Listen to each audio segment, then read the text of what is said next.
When we got consensus on so many different models that say, hey, that's the area that will catch a major hurricane making a landfall tomorrow afternoon, maybe the early evening hours. Right now in our area, we've had so much cloud cover today, and we have some that has just stuck around, not dissipated. That's called partly cloudy at best. 73 right now. High temperature today was 77. 77 is 11 degrees above the average of 66. The record of 86 didn't get there. That was set in 1916. 37, your record low.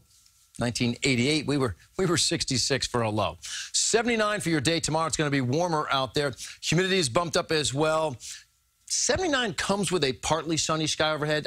Again, you're not getting rid of these clouds, but you will catch more breaks in the clouds and see more blue sky at times tomorrow. So it's more of that sun and cloud mix. All right, what else do you expect as you look ahead? Well, tomorrow the big thing is that Michael, a major hurricane, is going to make its landfall. We will feel whatever effects we get from Michael, we will feel them on Thursday. We're talking about some bouts of heavy rain, gusty winds as well. Big cool down behind Michael by the time you get into the weekend. Now, Friday's kind of a transition day, but Saturday you're maxing out at 59, Sunday 63, sort of a sun and cloud mix. Of the two, Sunday's your better looking day and a better feeling day as well. But a nice fall weekend. Vortex radar and satellite, all right? We're doing okay, just some clouds out there, really no precipitation. And maybe a super slight chance tomorrow. It's really not a player at all. Just that sun and cloud mix. You can see both right there. You also see both right here in terms of two big systems. This is Michael. This is a vertically stacked front that goes from the Gulf of Mexico all the way up to the Canadian border.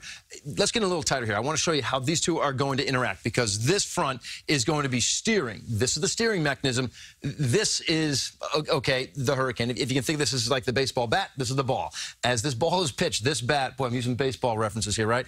It's going to come through, and watch, it's just going to hit it and start pushing it off to the east-northeast. But it makes a landfall, we believe, as a 3 or a Category 4 storm with 120 to 130 miles per hour winds, maybe even stronger than that, 6 to 10 inches of rain, maybe more in some localized spots. So the surge with the storm is going to be a big, big deal. This is a much bigger storm than Florence.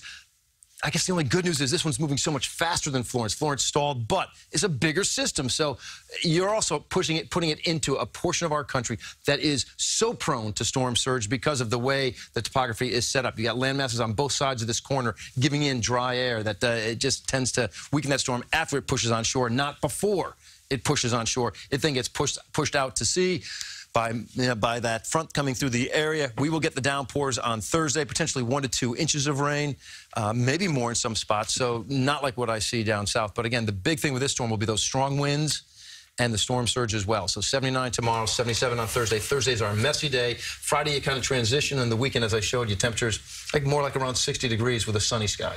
Dire situation, though, down there. You know what this is?